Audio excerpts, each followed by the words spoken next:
In this video, we are going to revise chapter number 2. Chapter number 2, Land, Soil, Water and Natural Vegetation.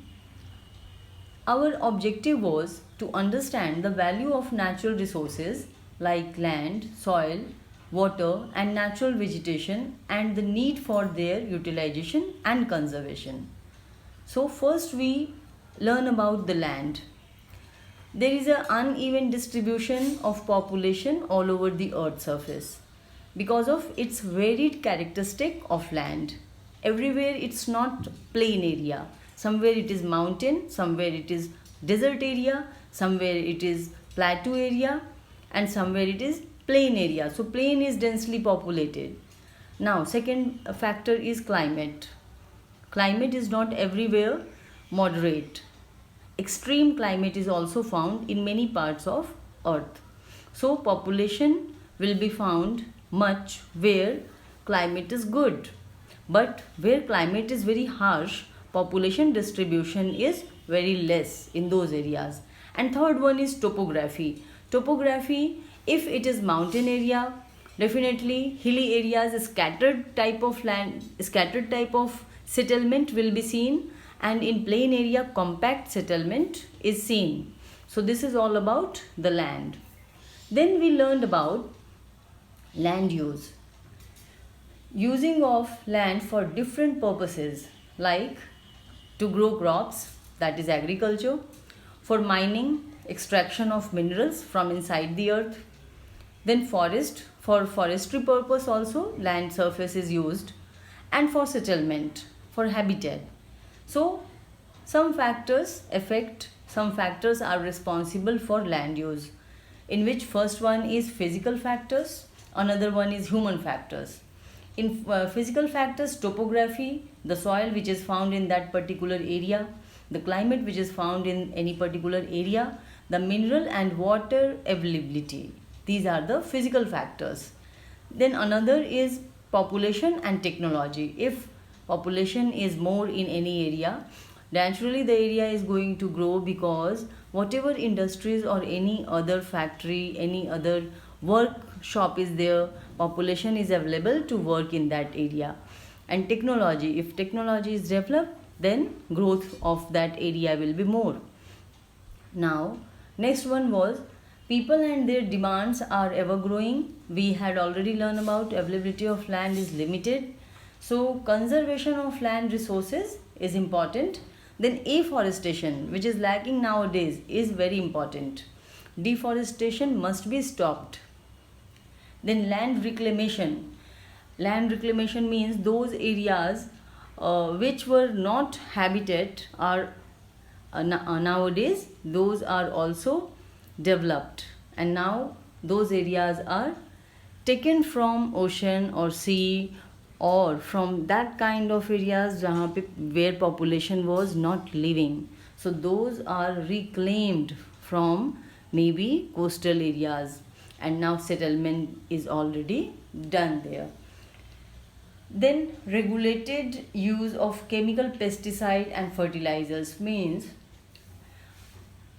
without thinking chemical pesticides and fertilizers are used in fields to grow the crops, and side effects we can see our soil is degrading, the land is degrading, so that must be checked.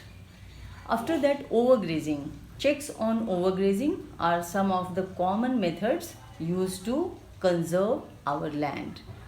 Okay, then next, one of the major threat of land degradation, construction of retention wall to stop land from slipping.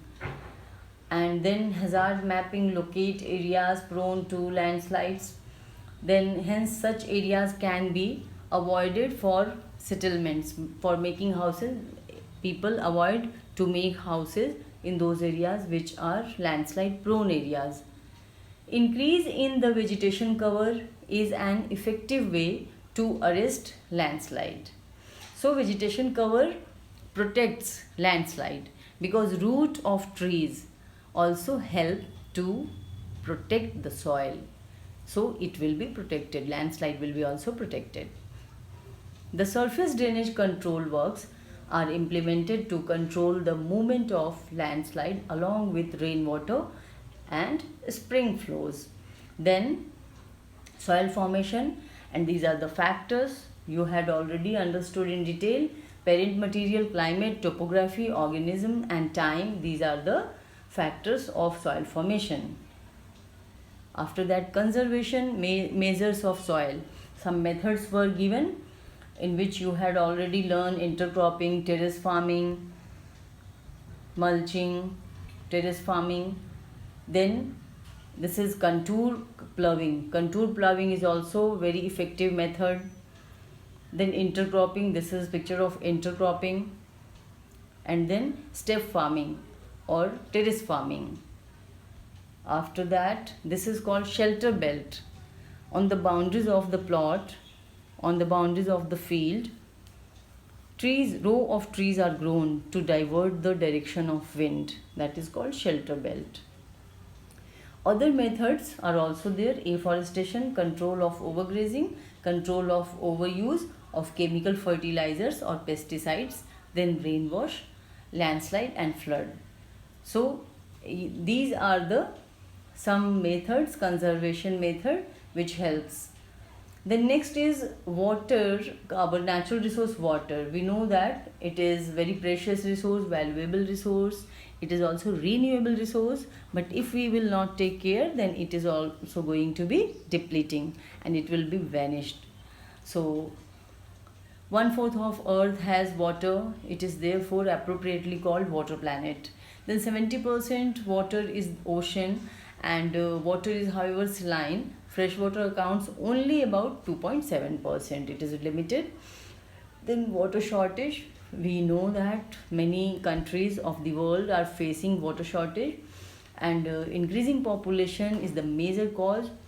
It is a rising demands for food and cash crop, because population and human are growing.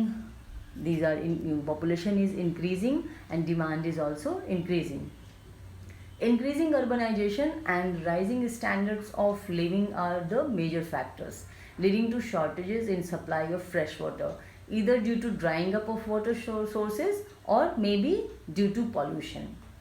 Okay, so students, today till here only we learned, and in next video we will do next revision. So this was revision of chapter number 2. Thank you, children.